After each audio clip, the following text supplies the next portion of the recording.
To know how youth in our educational institutions, the higher education institutions, what role they can play in order to support the cause that we are here for. I think that the youth has already played a fantastic role throughout this whole process. I think it was an opportunity actually for the youth of Pakistan. I think every generation creates its own attachment with their country.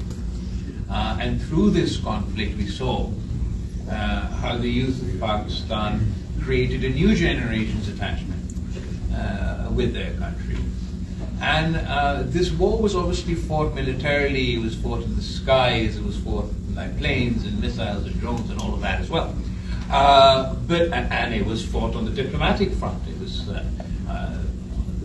as much as there's tangible Pakistani victories on the kinetic front, no one can underplay the diplomatic achievements for Pakistan during this conflict, the fact that we achieved the ceasefire as a result of mediation, the fact the re-hyphenization of Pakistan and India, the internationalization of the issue of Kashmir, those are all diplomatic achievements. But the role that the youth played, particularly in the digital realm, where misinformation and disinformation was deployed by India to further their propaganda, to justify their illegal actions. You saw how the youth of Pakistan responded. On the they guarded the digital front across party lines, and I feel that it was the youth of Pakistan that won the meme war. That's what to say. Next question is